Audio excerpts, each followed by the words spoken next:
আমার লোকদেরকে আমি বলেছি, যেহেতু তারা আমাদের ব্যানার নিয়ে আসার জন্য তারা চাচ্ছে না, তারা চাচ্ছে যে এটা কোনো পলিটিক্যাল আন্দোলন নয়, পলিটিক্যাল পার্টির আন্দোলন নয়, আমাদের আন্দোলন, ছাত্র জনতার আন্দোলন। সেই জন্য আমি বলেছি যে আমাদের দলের সবাইকে বলেছিলাম, যে যেখানে পারো, ছাত্র সংগঠনকে বলেছিলাম তোমরা ছাত্রদের সঙ্গে যাও, কাজ করো, এবং অন্যদেরকে বলেছিলাম যে যেখানে আছো নিজেদের অবস্থান থেকে তাদেরকে সমর্থন জানাও, তার সঙ্গে কাজ করো। রংপুরে আমার কনস্টিটিউয়েন্সি, সেখানে ছাত্ররা মিছিল করেছে, তাদেরকে পরে গুলি বর্ষণ হয়েছে, আমার একটা ছেলে মারা গেছে এবং প্রায় 15-20টা ছেলে অ্যারেস্টেড হয়েছে এবং তাদেরকে নিয়ে যাওয়া হচ্ছে, অনেকে পালিয়ে গেছে বাসার থেকে, অনেক লোক থাকতে পারেনি। সকলেই আমরা বৈষম্যের, তখন সরকার এটা নিয়ে আমাদের ওখানকার নেতা নেত্রীদের উপরে চরমভাবে তাদের উপরে করে তাদেরকে বিভিন্ন হয়রানিমূলক মানে ধমক দেওয়া, ধরে নিয়ে পিটানো, অনেক কিছু করেছে। বিভিন্ন জায়গায় এটা হয়েছে। আমাদের এখানে আমাদের ছাত্র সমাজের লোকরা এখানেও শহীদ মিনারে গিয়ে প্রেজেন্ট করছে, ঢাকা সব জায়গায় করেছে। এখন কথা হলো আমাদের প্রেজেন্স তো ওইভাবে অবভিয়াস হয় না, যেহেতু আমাদের সংখ্যা কম।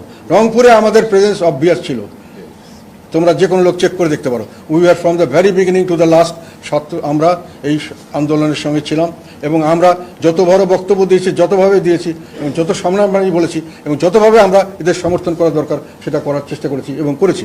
এটার ব্যাপারে যারা অপব্যাখ্যা করছেন যে আমরা আর কারো পক্ষে নয়, আমরা ইনডাইরেক্টলি নয়, আমাদের সংসদে ছিলাম, সংসদে বিরোধী দলের ভূমিকা পালন করেছি, সত্যিকার অর্থে বিরোধী দলের ভূমিকা যেটা পালন করা দরকার আমরা সেটা করার চেষ্টা করি। গাজীপুরের মিটিংয়ে যে একই কথা বলেছিলাম যে আমি ছাত্রদেরকে আহ্বান করছি, তোমরা ভয় পাবে না, তোমাদের কাছে যে শহীদ মিনার আছে, শহীদ মিনার হচ্ছে এই বৈষম্য বিরুদ্ধে আন্দোলনে মানুষের জীবন ত্যাগের প্রতীক, সেখানে গিয়ে দাঁড়াও। এবং আওয়ামী লীগ ঘরে ঘরে তোমার শহীদ মিনার করেছে, ওখানে গিয়ে দাঁড়াও এবং বলো যে বৈষম্য সৃষ্টি করছে আওয়ামী লীগ বিভিন্নভাবে, শুধু এই কোটার মাধ্যমে নয়। আমি বলেছি স্বাধীনতার যে আমাদের সাভারের জাতীয় স্মৃতিসৌধ, এটা হলো আমাদের স্বাধীনতার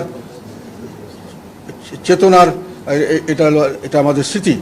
সেখানে গিয়ে বলো যে আমরা স্বাধীনতার যে চেতনা ছিল, আমরা একটা বৈষম্যহীন সমাজ গড়ে তুলব, সেটার জন্য আমাদের সংগ্রাম করবো আমরা, এবং এটাতে আমরা পিছু হটবো না।